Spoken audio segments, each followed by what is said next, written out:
que en la actualidad, Jesús, el principal problema de este gobierno no ha sabido enfrentar la formalidad, la informalidad laboral. Y esto... Bueno, yo no sé qué tanto podemos contar con el gobierno de Dina Boluarte, pero ahí está la señora, cumplimos justamente con transmitir su mensaje a todo el país en el Día del Trabajador o del Trabajo. Está con nosotros esta mañana Julio Palomino, abogado laboralista. ¿Cómo está, Julio? Feliz Día del Trabajo.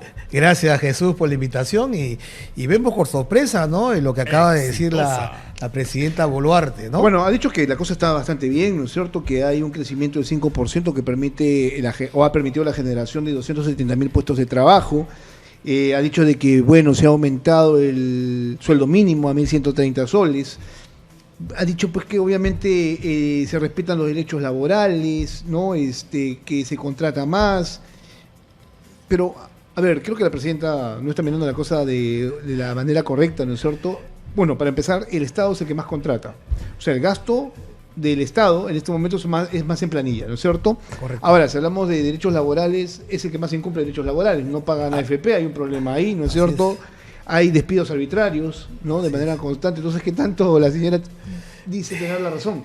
Bueno, yo creo, Jesús, que este es un discurso más populista que otra cosa, ¿no? Porque está hablando de una generación de empleo de 5 millones, dice este primer trimestre del 2025, pero en la realidad no vemos realmente si el empleador contrata de manera formal, ¿no? Ahora, lo acaba de decir muy bien, ¿no?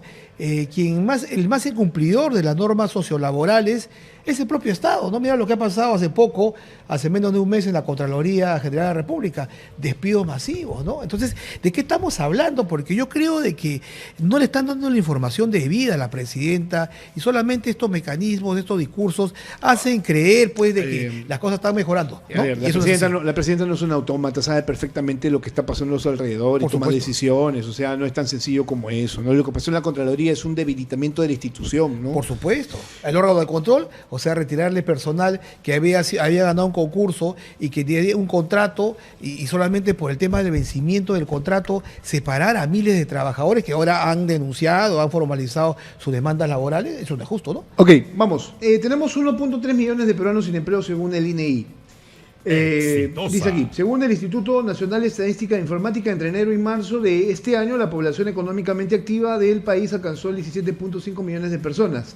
De ellas, cerca de 1.3 millones están desempleadas. Esto representa una tasa de desempleo del 7.4%, ligeramente menor a la del mismo periodo del año pasado. ¿Esto es correcto o no? Bueno, esto son tasas, índices que da el INEI, pero es para las personas que están desempleadas, que no tienen labor, ¿no? Que eso, me imagino que en algún momento se podría reinsertar al mercado laboral. Pero el principal problema, y esto ya data de más de 50 años, mi querido Jesús, es la informalidad laboral. ¿Cómo tú combates la informalidad laboral? La precarización del empleo va aumentando, ¿no? A eso quería llegar, ¿no es cierto? Si bien es cierto, tienes 1.3 millones de peruanos sin desempleo, los que tienen empleo, la mayoría es informal, que es finalmente como se mueve la economía de este país. Es correcto. Ahora, también escuchaba lo que decía la presidenta, ¿no? Se ha incrementado la remuneración mínima vital de 1.025 a 1.130.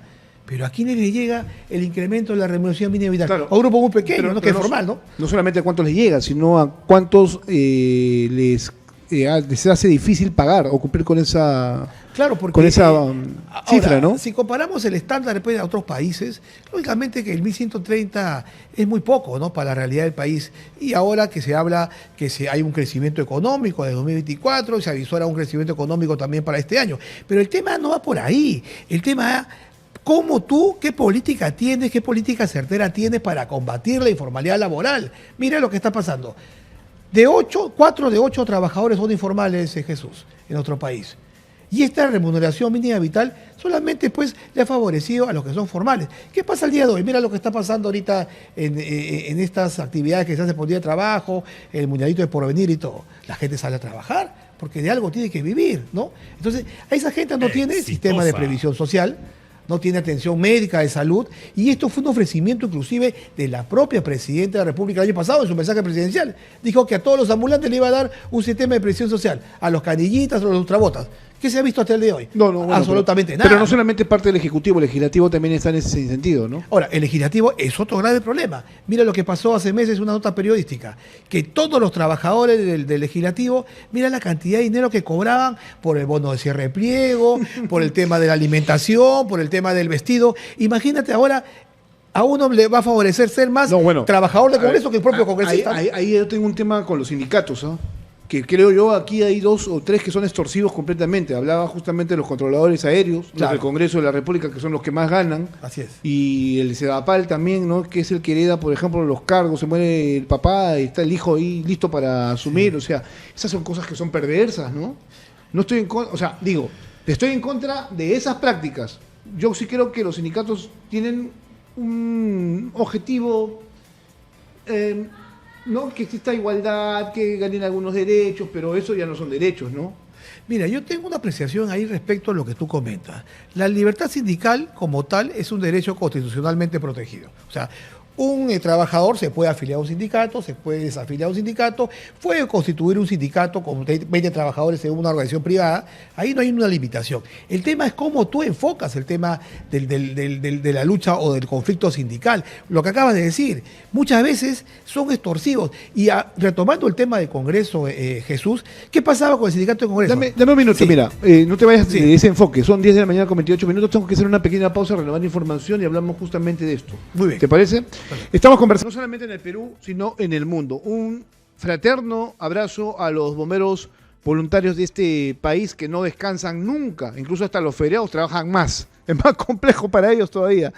Julio Palomino es abogado laboralista, está conversando con nosotros sobre el Día del Trabajo, ¿no? Y sobre todos los problemas que enfrentamos. Pero el sector público, viste, lo estábamos asociando a las palabras de la señora presidenta Dina Boluarte. Quedó esto pendiente que comentabas. Sí, hablábamos sobre el tema de los sindicatos, ¿no?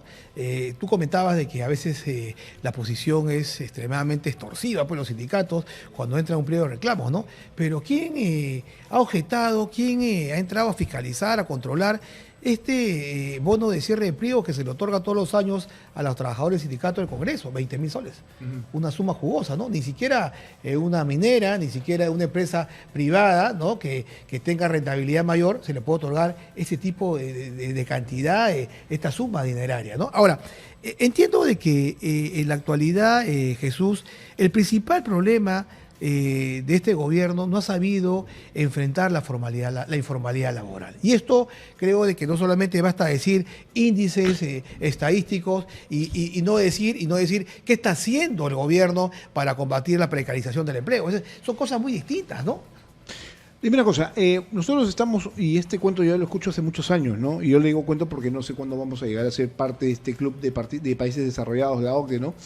Pero incluso hasta en eso, tú tienes que tener un mejor perfil como país, y eso no ha mejorado. Entonces, ¿cómo vamos a llegar a esto? Mira, el perfil del país en la actualidad, un inversionista que viene de repente a hacer, pues, generar negocios, generar empleo a otro país, verifica y dice, tienes que contratar de manera formal. Yo tengo clientes, por ejemplo, que quieren hacer negocios, pero primero que dicen, todo formal. Yo no quiero nada informal, no quiero fuera de planilla, no quiero locación de servicio. Entonces, ¿qué se hace? Te tiene que dar ese entorno de formalización laboral para que pueda acceder. Pero ¿qué pasa, por ejemplo, con los empresarios que ya están acá en nuestro país ya operando, empresas? Bueno, pero esos son los que más se quejan por el tema de los costos laborales. Claro, entonces, ¿qué pasa, por ejemplo, ya cuando el empleador ya está instalado, ya cumple un rol, ya tiene una actividad económica que desarrolla en el tiempo? Contrata informalmente, pues, ¿no? Porque tampoco hay facilidades, ¿no? Hay facilidades que se le pueda dar, pues, a un trabajador de repente o al propio empleador, facilidades tributarias. No existe eso en otro país. Por el contrario, ¿quién está detrás del cumplimiento de las obligaciones sociolaborales? La SUNAFIL. ¿Y cuántos inspectores tiene la SUNAFIL? Menos de 1.000 inspectores a nivel nacional. Pero ¿por qué la SUNAFIL, por ejemplo, para fiscalizar un trabajo informal, por qué no le cae a los grandes informales, ¿no? Gamarra, por ejemplo. O sea, nunca lo visita. Sin embargo, al formal le cae 4 o 5 veces al año. Entonces, yo creo que acá la política debería ser una política real, una política realmente afronte, combata la informalidad laboral. Esto debería formar parte, Jesús, de una agenda en esta hora que viene ya el etapa electoral. Hasta donde yo manejaba el tema en algún momento, se hablaba mucho del espacio del Consejo Nacional del Trabajo como una de los espacios, ¿no es cierto?, para poder darle solución a este problema.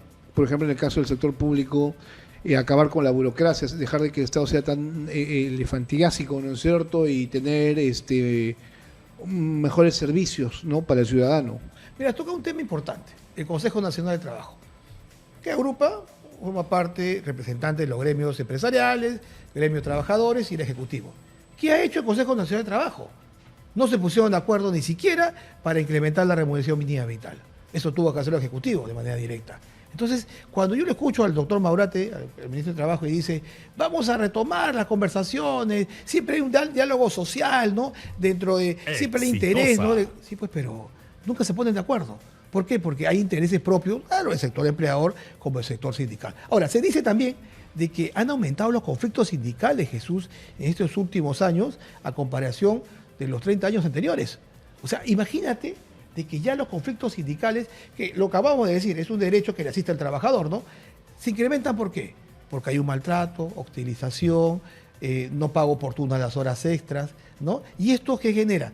De que se afecte el trabajo digno. Es por eso que se forman los sindicatos. Ahora, el empleador formal, ¿no? El empleador cumplidor, Jesús, el empleador que está al día en todo, es fiscalizado y es multado inclusive. Entonces, ¿qué garantía le hace un empleador cumplidor para que siga operando en nuestro país bajo ese parámetro que la SUNAFIL le sopla el oído todos los días? A ver, dime tú, no existe un entorno adecuado para el empleador que da trabajo. Como que es la jungla, ¿no? Es correcto, solamente le cae al empleador formal, ¿no? Perfecto. Julio, muchas gracias por estar esta mañana con nosotros y tomarte el tiempo también. Un feliz día de trabajo. Un mensaje también, un saludo a todos los trabajadores de nuestro país, ¿no?, que se fajan día a día, ¿no? Antes de que te vayas, sí, me sonó el tema Telefónica. Telefónica tiene un sindicato. Claro, sí, varios. Y sí, entiendo que estaban buscando que se nacionalizara la empresa. Sí. Pero aquí también hay todo un ruido, ¿no es cierto? Porque claro, están por entrar a un proceso concursal. Creo que SUNAC los estaba embargando. Es más, creo que van a adelantar o van a pedir un proceso con antelación para evitar justamente el embargo de SUNAC. Ya, lo que pasa es que ahí, por ejemplo, el derecho de prelación ante obligaciones que puede tener un empleador es de primer rango el derecho de los trabajadores, ¿no? Y si hay un sindicato que convive con Telefónica, lógicamente que van a tener que negociar con sus trabajadores porque no se podrían ver afectados. ¿No? El hecho que pero se compren, solo aquellos que están sindicalizados. No necesariamente, porque también hay trabajadores que no están sindicalizados y que también les asiste derecho de negociar de repente. ¿Qué pasaría si entra un proceso concursal? Concursal. Perderían sus derechos. Tanto como perder su derecho, no, porque ellos pueden solicitar el reconocimiento de su crédito laboral, ¿no? Si es que de repente hay despidos masivos, de repente terminaciones colectivas de los contratos de trabajo, podrían pedir ante el Indecopi, si es que se van a Indecopi, podrían pedir el reconocimiento de su crédito laboral, ¿no? Y ponerse en la lista para el cobro, ¿no?, de sus acreencias laborales. Claro, ya pasan a ser acreedores. Así es, acreedores laborales. Así claro, es. Bueno, ya es otra etapa. Bien, gracias. Un saludo especial a todos los trabajadores de Perú y que celebren, ¿no?, de la mejor forma, y yo creo que van a venir tiempos mejores en nuestro país. Muchas gracias. Jesús. Gracias a Julio Palomino, abogado laboralista a esta hora de la mañana aquí en Hablemos Claro. Vamos ahora nuevamente a ¿dónde? A Callao, a San Luis, ¿no es cierto? Al Mundialito. ¿No? San Luis es otra cosa. Ah, ya, ok. Yajaira, ¿cómo estás? Buenos días. A ver en qué está Yajaira. Hola Jesús, muy buenos días una vez más, así es, estamos en el Día del Trabajador y muchas personas están aprovechando